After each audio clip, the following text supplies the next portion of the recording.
So now, students, the next sum of NPO. In the last lecture, I solved the first sum. Now the second sum. Okay. Now, as I said you, question में हमेशा आपको क्या देंगे? So recipient payment account, that is cash and bank account. Opening information, मतलब year के start का assets and liabilities, and closing information, मतलब year के end का final accounts का adjustment. So question में आपको तीन चीज देंगे. The first is recipient payment account, that is cash and bank account. ऐसा आया तो receipt, गया तो payment. Opening information means year के start का assets and year के start का liabilities. Closing information मतलब year के end के final accounts का adjustment. Okay. तो पहले मैं sum read करता हूँ. Okay. Now, ये समय as I said in the last lecture की एडिशनल इंफॉर्मेशन में अमाउंट प्रिंट नहीं हुए तो इट्स एक्सपेक्टेड दैट आपने लिख दिए होंगे. So question number second, from the following data prepare an income and expenditure account for the year ended 31st December 16 and balance sheet as at that date of Mayura hospital. Okay, so they have said you to prepare income and expenditure account for the year ended 31st December 16. हमारा year and कभी हुआ है 31st December 16 and if I से हमारा year and हो रहा है 31st December 16, हमारा ईयर कभी स्टार्ट हुआ 1st Jan 16. Obviously December year and है तो स्टार्ट हुआ 1st Jan 16. So I can say 2016 is considered to be our current year. 2016 is considered to be our current year. So basically it's a calendar year. Now, receipt and payment account for the year ended 31st December 16. उन्होंने cash and bank account दिया. Now receipt side उन्होंने दिया है. To balance brought down cash 400, bank 2600. Now the point over here is अगर starting में ही अगर आपको balance देते, starting में ही अगर वो आपको balance देते, तो उसे opening balance कहते हैं. यानी cash and bank account है. Obviously ये ledger account है, तो opening balance होगा ही ना. So to balance brought down the opening balance of cash and bank. Then they have given subscription for 15, for 16 and for 17. मतलब 3 years का subscription दिया. ऐसे सम आपको 12 में थे, जहाँ पे 3 years का subscription देते हैं. Now 16 मतलब हमारा current year. 16 is our current year. Okay, now 15 का सब्सक्रिप्शन दिया. तो बेसिकली उन्होंने 15 का सब्सक्रिप्शन दिया, इसका मतलब क्या हुआ कि लास्ट ईयर के सब्सक्रिप्शन का पैसा ये साल है. 15 का सब्सक्रिप्शन अगर रिसिप्ट साइड दिया है, इसका मतलब बेसिकली हमारा करंट ईयर कौन सा 16. ठीक है, तो उन्होंने रिसिप्ट पेमेंट अकाउंट भी 16 का दिया. नाउ अगर वो सब्सक्रिप्शन 15 का दिया, इसका मतलब तो लास्ट ईयर का सब्सक्रिप्शन था, उसका पैसा करंट ईयर में है. सो लास्ट ईयर के subscription 2015 was last year. Last year के सब्सक्रिप्शन का पैसा ये साल क्या हुआ रिसीव हुआ. ओके, देन सब्सक्रिप्शन 16 एंड 17 मतलब नेक्स्ट ईयर. 17 मतलब नेक्स्ट ईयर. नेक्स्ट ईयर के सब्सक्रिप्शन का पैसा ये साल है. 17 मतलब नेक्स्ट ईयर. नेक्स्ट ईयर के सब्सक्रिप्शन का पैसा कभी आया ये साल. ओके, नाउ नेक्स्ट है government grant. What do mean by government grant? Government पैसा देती है. सी ऐसा होता है कि जो भी चैरिटेबल इंस्टीट्यूशंस होती है, that is non profit organisations होती है, ठीक है, उनको गवर्नमेंट सामने से पैसा देती है. ठीक है, मयूरा हॉस्पिटल है. ओके, तो ऑब्वियसली गवर्नमेंट ने पैसा दिया होगा to run the hospital, that is government grant. अभी गवर्नमेंट जो पैसा देती है, government use money for different different purpose. Government different purpose के लिए पैसा देती है. तो यहाँ पे मेंशन किया गवर्नमेंट ग्रांट फॉर बिल्डिंग दिया 40,000, फॉर मेंटेनेंस दिया 10,000, for fees from sundry patient दिया 2,400. तो गवर्नमेंट ने 3 डिफरेंट पर्पस के लिए पैसा दिया. ओके, नेक्स्ट है donations not to be capitalised 4,000. Then net collection from benefit shows, ये सब पैसा है. ओके, नाउ पैसा गया देखो पेमेंट. सैलरी उन्होंने बोला कि पे किया हमने 15,600 और नेक्स्ट लाइन में बोला 3,600 फॉर 2015. मतलब 15 मतलब लास्ट ईयर. लास्ट ईयर का सैलरी हमने अभी पे किया है. 15 मतलब लास्ट ईयर. लास्ट ईयर का सैलरी हमने अभी पे किया. हो सकता है sir. Yes. Then they have given hospital equipment. Hospital equipment के लिए पैसा पे किया 8,500. हॉस्पिटल इक्विपमेंट के लिए अगर हमने पैसा पे किया है तो equipment is an asset. Equipment is an asset. Okay, तो एसेट के लिए पैसा पे किया, इसका मतलब वो एसेट क्या किया होगा? परचेज. अगर हम एसेट परचेज करने कोई पेमेंट इन्वॉल्व होगा ना, एसेट परचेज करने कोई पेमेंट इन्वॉल्व होगा. तो हॉस्पिटल इक्विपमेंट हमने परचेज किया है, उसका पेमेंट है 8,500. Furniture purchase 3,000. Then they have by addition to building 25,000. Addition to building मतलब क्या? When I say addition to building, it means that you already say हमारा बिल्डिंग पहले से होगा. एग्जांपल 5 फ्लोर्स का बिल्डिंग पहले से है. 5 फ्लोर्स का बिल्डिंग ऑलरेडी पहले से है. एडिशन टू बिल्डिंग तो और एडिशनल कंस्ट्रक्ट किया होगा, ऐसा कुछ हुआ. So addition to building. Okay, इसका मतलब ऑलरेडी पहले से एक्स फ्लोर्स, समझ लो 5 फ्लोर का बिल्डिंग ऑलरेडी होगा और हमने ये साल ऐड किया बिल्डिंग में और 3 फ्लोर बनाए हुए. Addition to building. Addition to building क्या इंडिकेट कर रहा है? व्हेन आई से एडिशन टू बिल्डिंग मतलब पहले से बिल्डिंग होगा ना, उसमें और 7 फ्लोर्स ऐड किए होंगे. पहले से बिल्डिंग होगा ही, उसमें और 7 फ्लोर्स ऐड किए होंगे. इफ आई से दिस वे, ऐसा कि मैंने सब बताया, इसका मतलब there has to be some reason. Next step, printing and stationery के लिए हमने पे किया. डाइट एक्सपेंस के लिए पे किया. रेंट एंड रेट्स 1000 पे किया. Rupees 150 for 2017. 2017 मतलब नेक्स्ट ईयर. मतलब नेक्स्ट ईयर का रेंट है वो हमने करंट ईयर में पे किया. 150 फॉर 17 मतलब नेक्स्ट ईयर का रेंट है वो हमने अभी करंट ईयर में पे किया. Electricity and water charges, office expense, investment का पेमेंट साइड इसका मतलब इन्वेस्टमेंट का पेमेंट साइड इसका मतलब इन्वेस्टमेंट के लिए पे किया. अगर हम इन्वेस्टमेंट के लिए पे किया इसका मतलब इन्वेस्टमेंट क्या किया? परचेज. देन बैलेंस दिया एंड में कैश कॉल बैंक का, और एंड में बैलेंस है तो उसे क्लोजिंग बैलेंस. ठीक है, नाउ ये पूरा मैंने रिसिप्ट पेमेंट अकाउंट रीड किया. Now additional information. ठीक है, नाउ से ऑलवेज से कि कोई भी सम में अगर एडिशनल इंफॉर्मेशन देते हैं तो हमें क्या मार्क करना होता है कि एडिशनल इंफॉर्मेशन ओपनिंग का ही क्लोजिंग है. This is very very important. Why? Because when we are solving the sum step by step, ये सबसे इंपॉर्टेंट होता है. एडिशनल इंफॉर्मेशन हमें मार्क करना होता है कि एडिशनल इंफॉर्मेशन ओपनिंग का ही क्लोजिंग का. ओपनिंग मतलब ईयर के स्टार्ट का एंड क्लोजिंग मतलब ईयर के एंड का. ओपनिंग मतलब ईयर के स्टार्ट का एंड क्लोजिंग मतलब ईयर के एंड का. ओके ना, वो पता चल जाएगा. Additional information, value of building under construction as on 31st December 16, 70,000. ये प्रिंट नहीं हुआ था तो इट्स अमाउंट इज 70,000. ठीक है, now value of building under construction as on 31st December 16. Right, इसका मीनिंग क्या हुआ? मैंने ऐसे value of building under construction as on 31st December 16. तो 31st December 16 मतलब ईयर एंड है ना, करंट ईयर का एंड हुआ. करंट ईयर का एंड हुआ ना 31st December 16. तो मैंने क्या बोला, कोई एडिशनल इंफॉर्मेशन आपको मार्क करना है कि ओपनिंग का ही क्लोजिंग है. 31st December 16 ईयर का एंड और ईयर का एंड मतलब क्लोजिंग. उधर लिखो closing. Next, value of hospital equipment on 31st December 16, 25,500. So now there is a value of hospital equipment on 31st December 16. 31st December 16 मतलब year का end और year का end मतलब closing. Year का end मतलब closing. Next, building fund as on 1/1/16. So 1/1/16 मतलब year का start और year का start मतलब opening. Year का start मतलब opening. तो वहाँ मार्क करो या तो लिखो opening. So this is very important. जो additional information देते हैं हमें classify करना है कि वो कौन सा opening का closing का. So building fund as on 1/1/16. 1/1/16 मतलब year का start. 1/1/16 मतलब year का start. तो opening. Next है subscription in arrears as on 31st December 15. When I say subscription in arrears, arrears मतलब outstanding. तो उन्होंने outstanding subscription या arrears मतलब outstanding. उन्होंने outstanding subscription दिया 31st December 15. And when I say outstanding subscription, I mean to say outstanding income. क्योंकि subscription income का item है. तो कभी भी confusion होगा तो पहले देखने का expense का item है income. तो subscription income का item है. And outstanding subscription मतलब outstanding income. और outstanding income मतलब income receivable. तो उन्होंने income receivable बोला है 31st December 15 का. So they have said कि income receivable is of 31st December 15. Now, अगर income receivable 31st December 15 का है, तो obviously ये last year का income receivable है. Outstanding subscription मतलब ये outstanding income last year का है. और अगर outstanding income last year का है, तो ये लास्ट ईयर की क्लोजिंग बैलेंस शीट में आउटस्टैंडिंग इनकम असेट होता है, outstanding subsequent outstanding income asset होता है, इनकम रिसीवेबल असेट होता है. सो अगर ये लास्ट ईयर का आउटस्टैंडिंग सब्सिक्वेंट आउटस्टैंडिंग इनकम है लास्ट ईयर का, ये लास्ट ईयर की क्लोजिंग बैलेंस शीट में आया होगा और लास्ट ईयर की क्लोजिंग बैलेंस शीट में जो भी आता है वो ये साल की ओपनिंग बैलेंस शीट में आएगा, क्योंकि लास्ट ईयर का क्लोजिंग ये साल का ओपनिंग, लास्ट ईयर का क्लोजिंग ये साल का ओपनिंग, तो ये साल की ओपनिंग बैलेंस शीट में भी आएगा. सो इन शॉर्ट लास्ट ईयर का आउटस्टैंडिंग सब्सिक्वेंट लास्ट ईयर की क्लोजिंग बैलेंस शीट में और लास्ट ईयर का क्लोजिंग ये साल का ओपनिंग. इसका मतलब ये ओपनिंग का आइटम, तो मार्क कर opening, right, mark it as opening. Next, investment in 8% government securities were made on 1st July 16. So they'll say that investment in 8% government securities were made on 1st July 16. See, when I say 1st July 16 मतलब 2016 का आपका current year है, 2016 आपका current year. अभी उन्होंने बोला current year में 1st जुलाई को आपने इन्वेस्टमेंट किया, करंट ईयर में 1st जुलाई को आपने इन्वेस्टमेंट किया. अगर आपने इन्वेस्टमेंट किया इसका मतलब आपने इन्वेस्टमेंट परचेज किया होगा.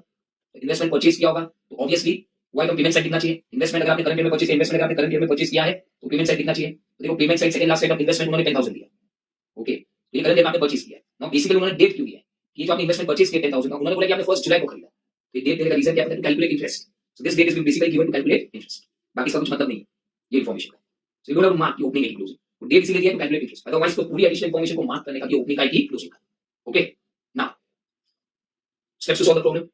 सी नाउ आई विल से एक बहुत इंपॉर्टेंट पॉइंट है इसमें, मैं हिंट देता हूं relating to opening balance sheet.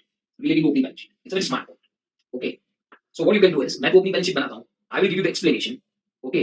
But then those who can strike by themselves how to prepare opening balance sheet. पहले आप opening balance sheet बनाओ, ठीक है? फिर चेक करना मैं जो देखो opening balance sheet बनाता हूँ, फिर आप आगे करना sir. I'm giving you the hint, okay? Now हमारा रूल क्या है? Step to solve the problem. From opening information and receipt and payment account prepare opening balance sheet. So from opening information and receipt and payment account prepare opening balance sheet. इसका मतलब जो जो opening mark किया है उससे हम क्या बनाएंगे? opening balance sheet बनाएंगे, ठीक है? तो opening balance sheet कैसे बनेगी? जो हमने क्वेश्चन में opening मार्क किया additional information, जो हमने क्वेश्चन में additional information में ओपनिंग मार्क किया है उससे हम ओपनिंग बैलेंस शीट बनाएंगे. ओके, असेट को असेट साइड लिखेंगे, लायबिलिटी को liability side. Right now so first step देखो एडिशनल इंफॉर्मेशन में ओपनिंग कौन सा है? फर्स्ट आइटम तो क्लोजिंग का, सेकंड भी क्लोजिंग का, थर्ड ओपनिंग है. Building fund as on 1/1/16. So obviously last में आपने पढ़ा था कि फंड वर्ड आता है, फंड वर्ड तो लायबिलिटी साइड लिखा जाता है. So now what I am doing is I am solving step number 1 from opening information prepare opening balance sheet, asset को असेट साइड, लायबिलिटी को लायबिलिटी साइड. तो हमने जो मार्क किया एडिशनल इंफॉर्मेशन में, जो जो ओपनिंग मार्क किया वो सब ओपनिंग बैलेंस शीट में, जो जो ओपनिंग मार्क किया वो ओपनिंग बैलेंस शीट में, असेट को असेट साइड, लायबिलिटी को liability. Now building fund on 1/1/16 first step opening हुआ, ठीक है? नाउ ये फंड वर्ड है तो फंड वर्ड कहां पे आता है? Liability side. एमपीओ में फंड वर्ड देते हैं तो liability side. How much point? Okay, now subscription in arrears for outstanding as on 31st December 15. ये भी हमने ओपनिंग मार्क किया कि 31st December 15 मतलब लास्ट ईयर का क्लोजिंग ये साल का opening. Okay, so last year का आउटस्टैंडिंग है, लास्ट ईयर का क्लोजिंग ये साल का ओपनिंग. ओके, और सिंपल याद रखना any item pertaining to last year, any item pertaining to last year लगे in opening balance.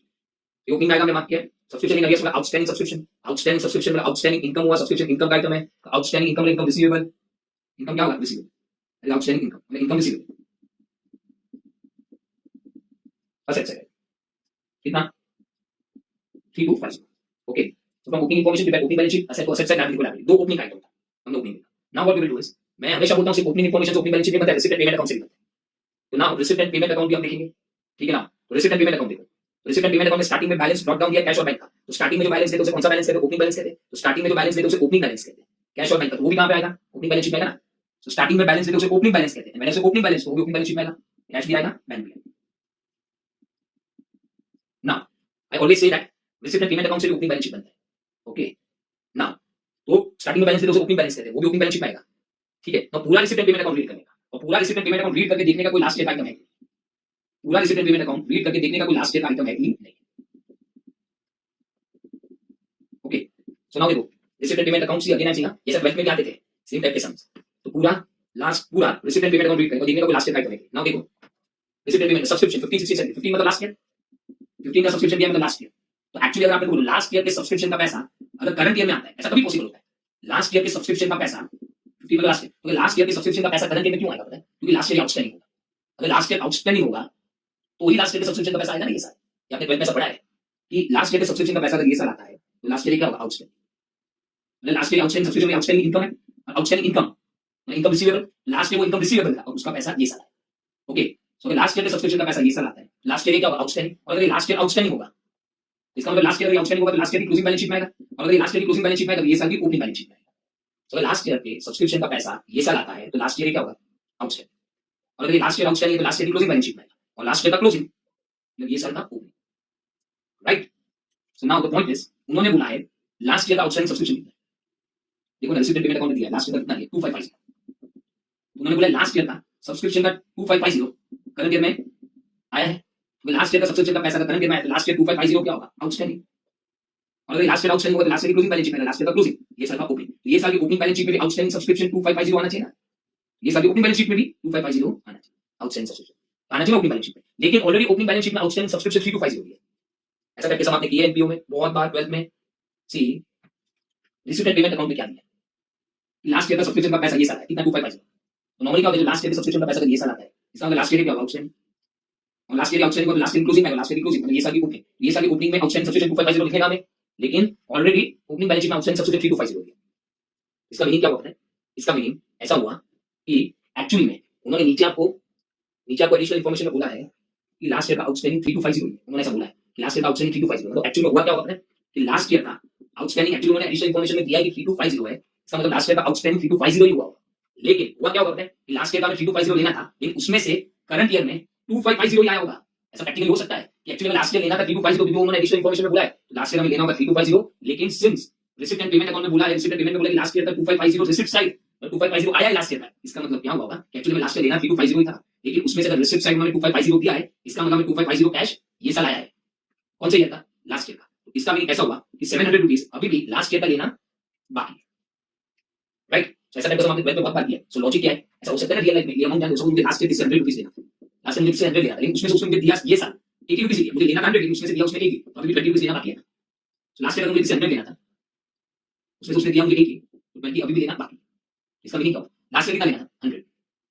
Last year 100 लेना था, ओपनिंग बैलेंस शीट में 100 जाएगा, आया 80, मतलब रिसीट एंड पेमेंट अकाउंट में उन्होंने 80 दिए से, तो 20 अभी भी लेना बाकी, अभी भी मतलब करंट ईयर के एंड में हो सकता है ना ऐसा। सिमिलरली ये तो मैंने ऐसे छोटे नंबर्स दिए समझ लीजिए, तो सिमिलरली यहां पे भी ऐसा होगा कि एक्चुअली में आपको इंफॉर्मेशन में दिया, एडिशनल इंफॉर्मेशन में कि लास्ट ईयर का कितना लेना था 3250, लास्ट ईयर का कितना लेना था 3250, लेकिन रिसीट एंड पेमेंट में बोला कि लास्ट ईयर का कैश आया कितना 2550, इसका मतलब 700 अभी भी लेना बाकी है। कब का? ये लास्ट ईयर का है, लेकिन वो अभी भी लेना बाकी है, और अभी भी लेना बाकी है तो ये कहां पे आएगा? क्लोजिंग बैलेंस शीट में आएगा, ठीक है?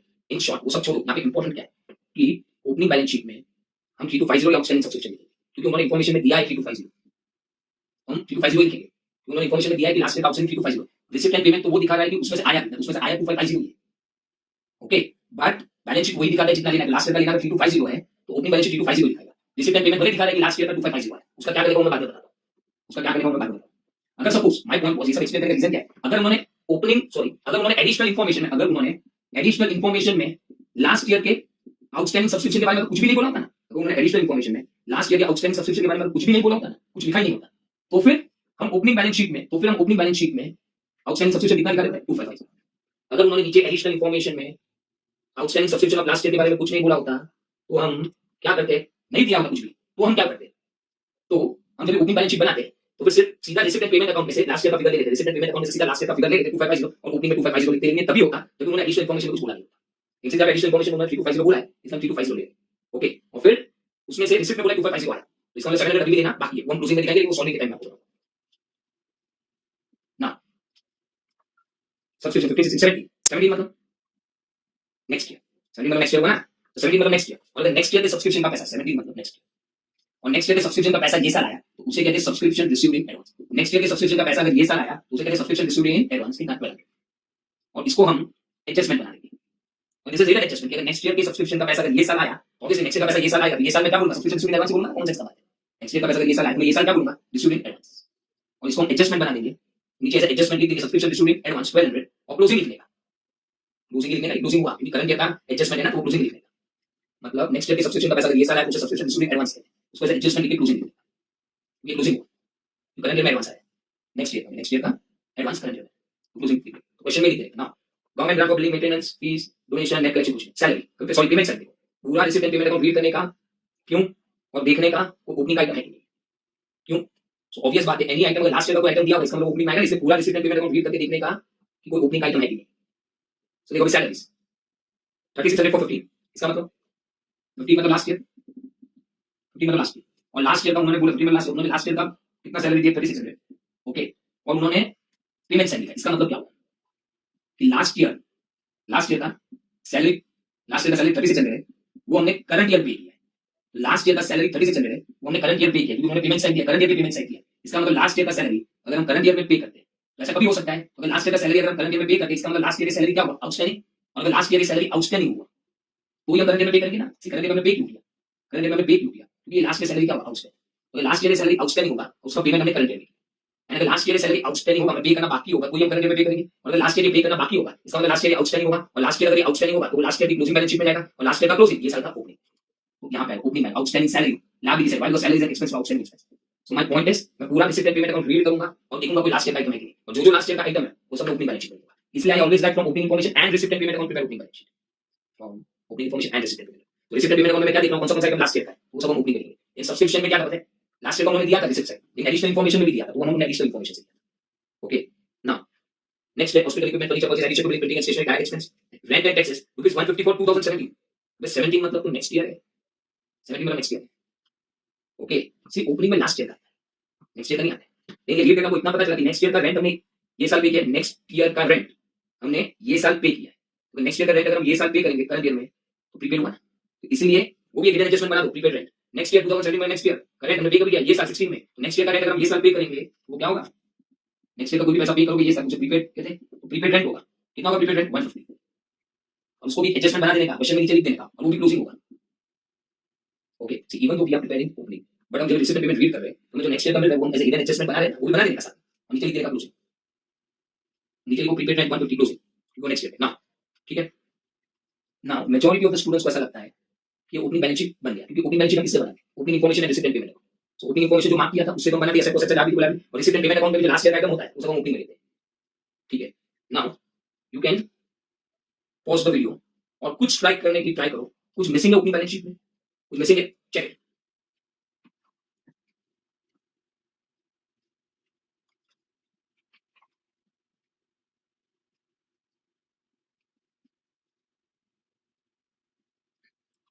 सी नाउ मैं स्ट्राइक करवा देता हूं, वेरी स्मार्टली दे एवरीवन, इनडायरेक्ट वे से हमें और दो ओपनिंग आइटम मिल जाएगा इनडायरेक्टली, उन्होंने दिया है ओपनिंग में है और दो चीज, देखो कैसे, सी एडिशनल इन्फॉर्मेशन देखो, value of building under construction as on 31 दिसंबर 16, और हमने उसी मार्क किया, तो उन्होंने बिल्डिंग का सुनना सिर्फ 31 दिसंबर 16 मतलब ईयर के एंड का वैल्यू दिया, बिल्डिंग का उन्होंने ईयर के एंड का वैल्यू दिया कितना 70,000, and there state value of building under construction, okay.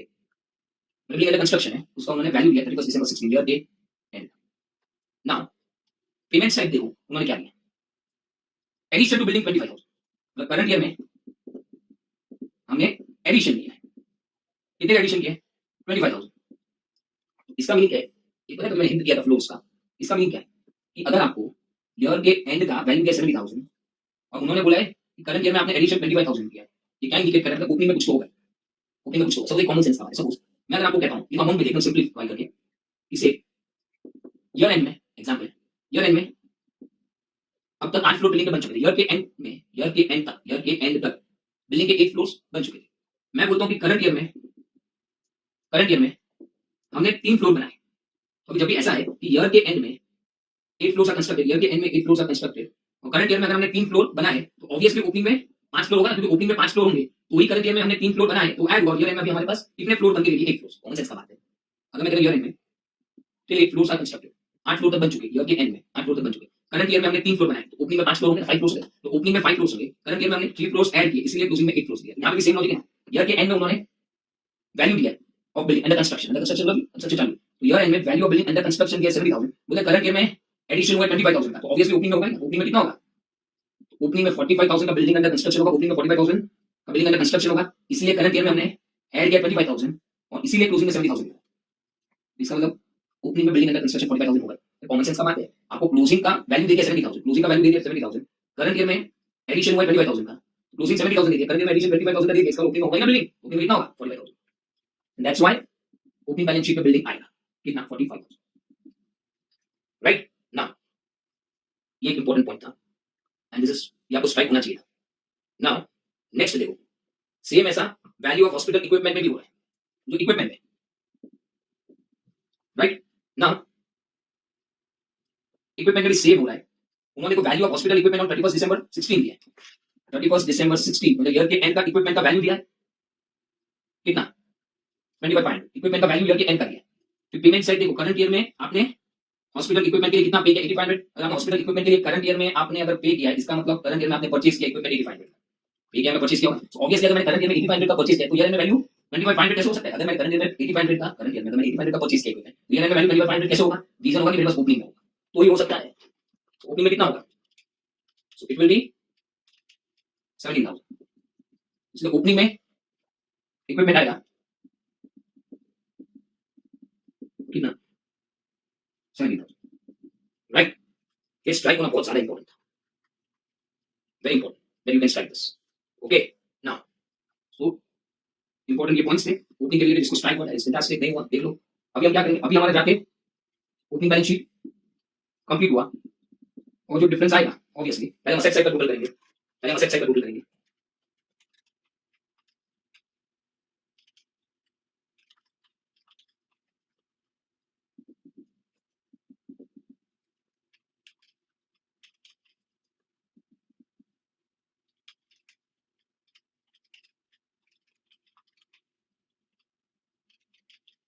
और जो डिफरेंस आएगा पहले हम असेट साइड का टोटल करेंगे, जो असेट साइड का टोटल वही आगे किसे लिखेंगे, और जो डिफरेंस आएगा that will be capital fund. So now our opening balance sheet is been done, okay ये कॉपी करना है सब तो आप कर लो यहां तक।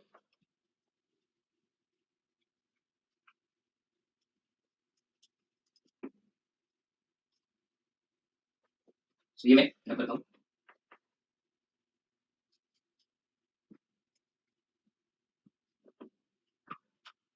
ठीक है। नाउ ओपनिंग बैलेंस शीट बना, now step number 2 opening balance sheet one effect, and when I say opening balance sheet one effect, right. So तीन रूल क्या ओपनिंग बैलेंस शीट के, अगर एक्सपेंस इनकम का आइटम होगा तो डॉट मार्क करने का, all other items closing balance sheet inner column, cash and bank को क्या करने का ignore, okay. So opening balance sheet one effect, expense income का आइटम होगा डॉट मार्क, बाकी सब item closing balance sheet inner column, cash and bank को क्या करने का इग्नोर। सो अभी ओपनिंग बैलेंस शीट में एक्सपेंस इनकम मतलब पी एंड एल का, तो सब्सक्रिप्शन ये इनकम का आइटम है, सब्सक्रिप्शन पे क्या आएगा डॉट, ठीक है, क्योंकि इनकम का आइटम, कैश एंड बैंक को क्या करने का इग्नोर, बिलिंग एक्सपेंस इनकम का आइटम नहीं है, क्लोजिंग बैलेंस शीट कहां पे आएगा inner column, hospital equipment expense income का आइटम नहीं है तो closing balance sheet inner column, as I said कि एक्सपेंस इनकम का आइटम होगा तो रिसीप्ट एंड पेमेंट पे डॉट मार्क करो, बाकी सब item closing balance sheet inner, ये हॉस्पिटल इक्विपमेंट है एक्सपेंस इनकम का आइटम नहीं है, closing balance sheet inner column. Next capital fund expense income का आइटम नहीं है तो closing balance sheet inner column. Next building fund expense income का आइटम नहीं है तो closing balance sheet inner column. Salary expense item है, सैलरी पे क्या आएगा डॉट मार्क, मैंने expense income P and item, तो सैलरी और सब्सक्रिप्शन एक्सपेंस इनकम का आइटम है, पी एंड आइटम तो डॉट मार्क, बाकी सब item closing balance sheet inner column, cash में को क्या करना है, ओके। नाउ थर्ड स्टेप क्या है, read closing and put dot mark, so read closing and put dot mark, okay. Now तो एडिशनल इंफॉर्मेशन में देखो क्लोजिंग में है कुछ, सो पहले उन्होंने value of building under construction, see मैंने इसे read closing put dot mark का मीनिंग क्या होता है कि क्लोजिंग में अगर फाइनल अकाउंट्स के एडजस्टमेंट देते हैं तो हम उसका डॉट मार्क करते हैं, तो read closing put dot mark मतलब फाइनल अकाउंट्स के एडजस्टमेंट की तरह देते हैं आपको, provide for outstanding expense prepaid expense, उसका डॉट मार्क करते हैं। लेकिन अगर क्लोजिंग में याद रखना है, क्लोजिंग में अगर असेट दिया है, क्लोजिंग में अगर असेट दिया है तो हम कहां पे लिखेंगे सीधा आउटर कॉलम, तो मैंने इसे read closing put dot mark, तो क्लोजिंग का डॉट मार्क ही करते हैं कहां पे रिसिप्टेंट में, लेकिन क्लोजिंग को फाइनल अकाउंट्स के एडजस्टमेंट देने चाहिए, फाइनल अकाउंट्स के adjustment outstanding expense prepaid expense उसका हम डॉट मार्क करते हैं, उसका हम डॉट मार्क करते हैं। लेकिन क्लोजिंग में असेट दिया है, क्लोजिंग अगर असेट दिया सीधा आउटर कॉलम में देगा, क्लोजिंग असेट दिया सीधा आउटर कॉलम। ये 12 में था आपको value of hospital equipment, equipment asset, closing में असेट देंगे सीधा आउटर कॉलम, फिर क्लोजिंग ढूंढेगा, फिर बिलिंग पर तो ओपनिंग है, सब्सक्रिप्शन अर्लियस्ट ओपनिंग है, और है क्लोजिंग में क्यों वो हिडन एडजस्टमेंट मैंने बोला था कि क्वेश्चन में लिख दो, subscription received in advance read closing put dot mark, है ना, सब्सक्रिप्शन रिसीव्ड इन एडवांस 1200, तो नेक्स्ट ईयर का सब्सक्रिप्शन को 1200 आया था वो, तो subscription received in advance read closing put dot mark, तुम्हारा डॉट मार्क किस पे, सब्सक्रिप्शन पे, फिर और है कौन सा, ये भी हमने हिडन एडजस्टमेंट बनाया था प्रीपेड रेंट, ठीक है, क्योंकि नेक्स्ट ईयर का रेंट हमने ये साल पे किया है, तो prepaid rent read closing put dot mark, तो रैंक पे भी dot mark, so it's very close to dot. ठीक है, now for the receipt and payment account one effect on opposite side, so when I say receipt and payment account one effect on opposite side. Okay, इसका मतलब क्या, अभी हम solve करेंगे receipt and payment account, तो receipt and payment account में जो debit side दिया है हम सॉल्यूशन में क्रेडिट साइड लिखेंगे, रिसिप्ट एंड पेमेंट अकाउंट में जो डेबिट साइड दिया है हम सॉल्यूशन में क्रेडिट साइड लिखेंगे, और रिसिप्ट एंड पेमेंट अकाउंट में जो क्रेडिट साइड दिया है हम सॉल्यूशन में डेबिट साइड लिखेंगे। ओके, तो receipt and payment account effect on opposite side, और एक याद रखिएगा रिसिप्ट एंड पेमेंट का आइटम या तो इनकम एंड एक्सपेंडिचर में आएगा या तो बैलेंस शीट में, रिसिप्ट एंड पेमेंट का आइटम या तो इनकम एंड एक्सपेंडिचर में आएगा या तो बैलेंस शीट को आइटम देखिए पता चल जाएगा कि हम रिसिप्ट एंड पेमेंट सॉल्व करेंगे। पीएनएल रिलेटेड आइटम होगा तो that is income and expenditure में आएगा, और बैलेंस शीट रिलेटेड है बैलेंस शीट में आएगा तो सॉल्विंग टाइम सॉल्व जाएगा। Okay, now how to solve this, ये आपको आना चाहिए, फिर भी मैं कर देता हूं। तो रिसिप्ट एंड पेमेंट अकाउंट में फर्स्ट दिया है बैलेंस ड्रॉप डाउन, अगर रिसिप्ट एंड पेमेंट सॉल्व करें बैलेंस ड्रॉप डाउन को क्या करें, एक दो two balance drop down opening balance of cash में, ओपनिंग बैलेंस ऑफ कैश में तो हमने ओपनिंग बैलेंस शीट में लिख दिया, ओपनिंग बैलेंस ऑफ कैश में तो ओपनिंग बैलेंस शीट में लिख दिया है। सो कभी भी रिसिप्ट एंड पेमेंट सॉल्व करने के टाइम बैलेंस ड्रॉप डाउन को इग्नोर करेगा। नेक्स्ट है substitution, receipt and payment account में इफेक्ट ऑन अपोजिट, एक डेबिट दूसरा क्रेडिट। ओके, रिसिप्ट मतलब सब्सक्रिप्शन का पैसा आया, सब्सक्रिप्शन बेसिकली एनपीओ के क्या इनकम होता है, इनकम साइड लिखेंगे, वैसे रिसिप्ट एंड पेमेंट अकाउंट में इफेक्ट ऑन अपोजिट एक डेबिट दूसरा क्रेडिट, और यहां पे जब क्रेडिट पे लिखेंगे we have to write the total amount,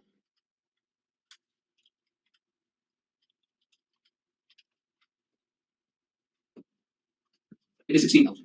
अभी इनर कॉलम में क्यों लिखा, क्योंकि डॉट मार्क है।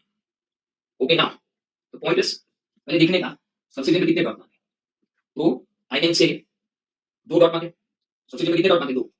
क्या चेक करेगा कि ये डॉट मार्क ओपनिंग का है कि क्लोजिंग का, डॉट मार्क कैसे चेक करेगा, ओपनिंग का कि क्लोजिंग का, अगर ओपनिंग का होगा तो ओपनिंग बैलेंस शीट से मिल जाएगा, ओपनिंग का होगा तो ओपनिंग बैलेंस शीट से मिल जाएगा।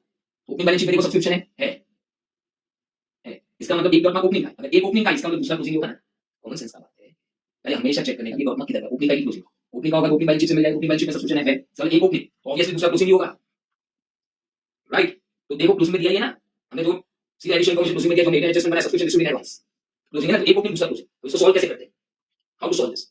अगर ओपनिंग का होता है, ओपनिंग का डॉट मार्क होगा, अमाउंट को लिख देने का, ऐसा लिख देते हैं, ओपनिंग का होगा तो अमाउंट को लिख देने का, ओपनिंग का होगा तो अमाउंट को लिख देगा, या तो प्लस करेगा या तो माइनस, वो किस पे डिपेंड करता है, मैंने आपको रूल बताया था, सेम होगा तो प्लस, ऑपोजिट होगा तो माइनस, मतलब debit debit same plus, debit credit opposite minus, credit credit same plus, credit debit opposite minus, debit debit same plus, debit debit opposite minus, credit credit same plus, credit debit opposite minus, same होगा तो plus करेगा, opposite होगा तो minus. Okay, now my point is opening का है एक dot mark, तो opening का होगा तो अमाउंट को लिख देगा, या तो प्लस करेगा या तो माइनस, कैसे पता चलेगा, यहाँ पे ओपनिंग में सब्सक्रिप्शन असेट, असेट मतलब डेबिट साइड दिया है, और हमें इनकम एक्सपेंडिचर क्रेडिट साइड लिखा है, ओपनिंग में आउटस्टैंडिंग सब्सक्रिप्शन डेबिट साइड दिया, हमने लिखा क्रेडिट साइड, तो ऑपोजिट को माइनस करेगा।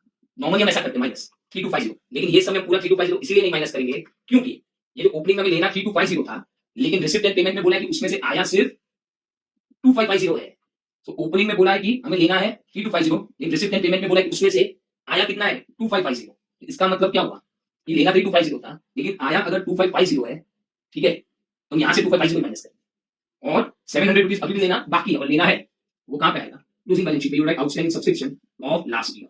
ये 12 में बहुत बार आया हुआ ऐसा concept. So in short opening में कितना लेना था 3250, उसमें से आया कितना, ये रिसिप्ट एंड पेमेंट अकाउंट में बोले कि 3250 में से 2550 आया, अगर 2550 आया तो इधर से माइनस 2550 करेंगे, क्योंकि इसमें 2550 इंक्लूड है, तो 2550 ही माइनस करेंगे, 700 अभी लेना बाकी।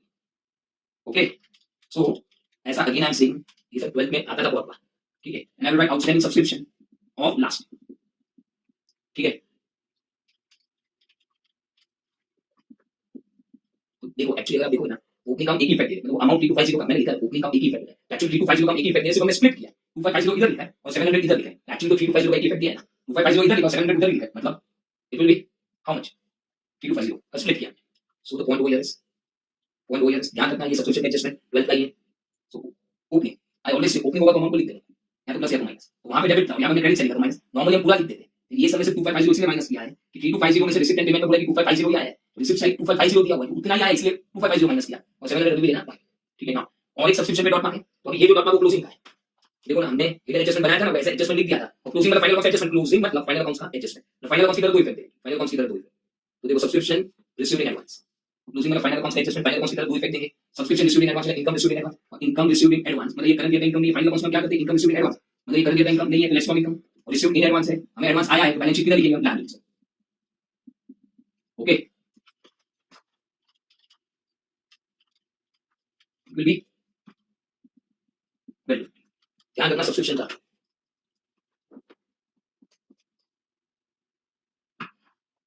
इसमें कुछ क्या चेक करो, नाउ सी गवर्नमेंट ग्रांट, ये भी आपने 12 में पढ़ा था, सी गवर्नमेंट जो पैसा देती है ग्रांट, ठीक है। Now government grant can be either recurring और non recurring, government grant can be either recurring और नॉन रिकरिंग। मैंने इसे recurring मतलब जो आइटम के लिए वो एवरी ईयर पैसा देती है उसे recurring कहते हैं, राइट। सो मैंने इसे government grant can be either recurring और नॉन रिकरिंग, रेकरिंग मतलब वो आइटम के लिए एवरी ईयर पैसा देती है, मतलब बेसिकली वो सब रेवेन्यू आइटम्स हुआ, ये सब आना चाहिए आपको। गवर्नमेंट ग्रांट रेकरिंग, रेकरिंग मतलब एवरी ईयर पैसा देती है। सो गवर्नमेंट ग्रांट रेकरिंग हुआ मतलब वो आइटम के लिए अगर एवरी ईयर पैसा देती है और वो एवरी ईयर वो पर्टिकुलर आइटम के लिए पैसा देती है तो रेवेन्यू आइटम्स हुआ। और नॉन रिकरिंग मतलब वो एवरी ईयर वो आइटम के लिए पैसा नहीं देती है, वो एवरी ईयर वो आइटम के लिए पैसा नहीं देती है, वो आइटम को क्या कहते हैं, कैपिटल आइटम्स, राइट। सो गवर्नमेंट ग्रांट के लिए रेकरिंग और नॉन रिकरिंग, रेकरिंग मतलब वो आइटम के लिए एवरी ईयर पैसा देती है and those are called revenue items. So अगर सपोज फॉर एग्जांपल अगर गवर्नमेंट ग्रांट देती है एग्जांपल सैलरी के लिए तो वो रेकरिंग होता है। गवर्नमेंट पैसा देती है एग्जांपल हॉस्पिटल को कि तुम तुम्हारे स्टाफ को सैलरी पे करो, हम वो पैसा देते हैं। गवर्नमेंट अगर ग्रांट देती है सैलरी के लिए मतलब गवर्नमेंट ने पैसा दिया हॉस्पिटल को सैलरी के लिए, मतलब हॉस्पिटल के स्टाफ का जो भी सैलरी होगा गवर्नमेंट के पैसे से होगा, हॉस्पिटल के स्टाफ का जो भी सैलरी होगा गवर्नमेंट के पैसे से होगा। गवर्नमेंट ग्रांट दे रही है अगर सैलरी के लिए तो बाद में वो रेकरिंग आइटम है। सैलरी हॉस्पिटल को एवरी मंथ देना पड़ता है, सैलरी हॉस्पिटल को एवरी मंथ देना पड़ता है, तो ये जो गवर्नमेंट ग्रांट रेकरिंग नेचर का देती है, ठीक है, मतलब एवरी ईयर गवर्नमेंट देगी क्योंकि obviously salary every year every month देना पड़ता है and therefore it is known as revenue. और जो गवर्नमेंट ने ग्रांट दिया है for construction of building, obviously hospital building एक ही बार कंस्ट्रक्ट करेगी, it is basically non recurring item. जिसको नॉन रिकरिंग आइटम दे दिया कैपिटल आइटम्स, तो वो देखना होगा कि गवर्नमेंट ग्रांट किसके लिए दी, अगर रिकरिंग आइटम्स के लिए दे रही है जैसे सैलरी रिकरिंग आइटम है, it is also known as revenue item. तो गवर्नमेंट अगर ग्रांट रिकरिंग आइटम के लिए दे रही है रेवेन्यू आइटम्स के लिए दे रही है वो इनकम एक्सपेंडिचर अकाउंट में जाएगा। और गवर्नमेंट ग्रांट अगर नॉन रिकरिंग आइटम के लिए दे रही है कैपिटल आइटम्स के लिए दे रही है तो वो जाएगा balance sheet lines. So my point is government grant किसके लिए दे रही है वो इंपॉर्टेंट है। तो गवर्नमेंट रिकरिंग आइटम के लिए, रिकरिंग मतलब वो आइटम के लिए एवरी ईयर अगर गवर्नमेंट पैसा देती है तो रेवेन्यू आइटम हुआ, और उसके लिए अगर गवर्नमेंट ने ग्रांट दिया रिकरिंग आइटम के लिए तो इनकम एक्सपेंडिचर मिलेगा, ऑब्वियसली इनकम साइड गवर्नमेंट ने पैसा दिया है तो इनकम हुआ, इनकम मतलब क्रेडिट साइड। अगर government grant non recurring item के लिए दे रही है कैपिटल आइटम के लिए दे रही है तो एवरी ईयर नहीं होता है, हॉस्पिटल बिल्डिंग एवरी ईयर नहीं बनाती है, तो नॉन रिकरिंग आइटम के लिए देता है दैट इज कैपिटल आइटम, तो वो ग्रांट लायबिलिटी साइड ये ट्वेल्थ में आता है ना। से to government grant recipient divided by opposite side, recipient divided by opposite. So government grant for building, building non recurring item है, नो कैपिटल आइटम है। बिल्डिंग हॉस्पिटल हर साल थोड़ी बनाती है, मतलब बिल्डिंग चलेगा बनने के लिए 2-3 साल लगेगा, इट्स वंस इन ऐसा वंस इन लाइफटाइम जैसा इवेंट होता है, इसलिए वो नॉन रिकरिंग नेचर का होता है, नो कैपिटल आइटम का ग्रांट है, तो balance sheet liability side. Okay, balance sheet liability side हो गया, बिल्डिंग फंड ऑलरेडी दिया है उसमें ऐड कर दोगे government grant 40,000। Next government grant for maintenance, maintenance revenue item है, मेंटेनेंस के लिए गवर्नमेंट अगर पैसा देती है तो रेवेन्यू आइटम है, मतलब रिकरिंग आइटम है, एवरी ईयर मिलता है बाय गवर्नमेंट ग्रांट। और इतना सब नहीं चलता रेवेन्यू आइटम कैपिटल आइटम, तो PNL related item, PNL related item के लिए ग्रांट मिलता है इनकम एक्सपेंडिचर में आता है, बैलेंस शीट आइटम के लिए ग्रांट मिलता है तो बैलेंस शीट में आता है, जैसे बिल्डिंग के लिए ग्रांट मिलता है, बिल्डिंग बैलेंस शीट आइटम है तो बैलेंस शीट आप लिख सकते हैं। मेंटेनेंस पीएनएल आइटम तो उसके लिए ग्रांट इनकम एक्सपेंडिचर में उतने समय तक ऐसा याद रखो, बैलेंस शीट के आइटम के लिए ग्रांट मिलता है लायबिलिटी साइड जाता है, और पीएनएल के आइटम के लिए ग्रांट मिलता है इनकम एक्सपेंडिचर क्रेडिट साइड। तो मेंटेनेंस पीएनएल के आइटम के पीएनएल आइटम, पीएनएल आइटम तो वो गवर्नमेंट ग्रांट कहां पे जाएगा, इनकम एक्सपेंडिचर क्रेडिट साइड।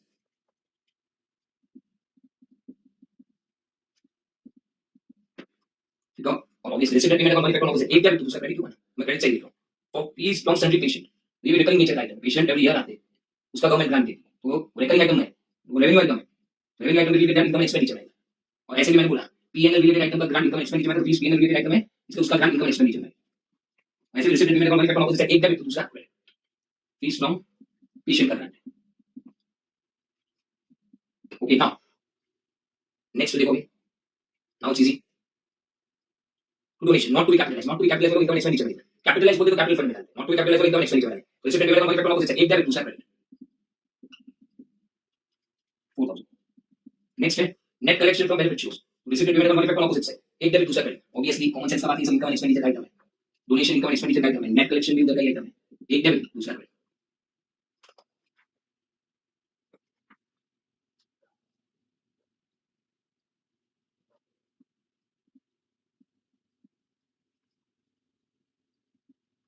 ठीक है, now next resident payment account money opposite side, receipt side खत्म हुआ, तो पेमेंट साइड का एक क्रेडिट दूसरा डेबिट, तो सैलरी यहां पे है डेबिट साइड 15600। ठीक है, देखो डॉट मार्क सैलरी पे, हां कितने डॉट मार्क एक, ठीक है, तो डॉट मार्क साइमल्टेनियसली सॉल्व करते तो चेक करेंगे डॉट मार्क ओपनिंग का क्लोजिंग का, ओपनिंग का होगा तो ओपनिंग बैलेंस शीट से मिल जाएगा, ओपनिंग बैलेंस शीट में सैलरी है इसका मतलब एक ही डॉट मार्क है और ये ओपनिंग का ही होगा, कैसे दो एक डॉट मार्क चेक करो ओपनिंग का क्लोजिंग का, ओपनिंग का होगा तो ओपनिंग बैलेंस शीट से मिल जाएगा, ओपनिंग बैलेंस शीट में सैलरी इसका मतलब ओपनिंग का डॉट मार्क हुआ एक ही होगा ओपनिंग का, अगर ओपनिंग का होगा तो अमाउंट को लिख देगा, ओपनिंग का होगा तो अमाउंट को लिख देगा, या तो प्लस करेगा या तो माइनस, कैसे पता चलेगा, यहां पे सैलरी आपको ओपनिंग में क्रेडिट साइड दिया है और हम लिख डेबिट साइड तो ऑपोजिट है तो माइनस।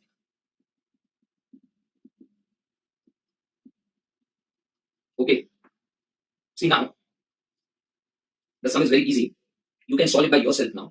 ओके, एक चीज ध्यान रखने का, सॉल्विंग तो बहुत इजी है, सिर्फ इंटरेस्ट ऑन इन्वेस्टमेंट बराबर से कैलकुलेट करके देखिए, ठीक है, इंटरेस्ट ऑन इन्वेस्टमेंट उन्होंने डेट जैसे आई एम सेइंग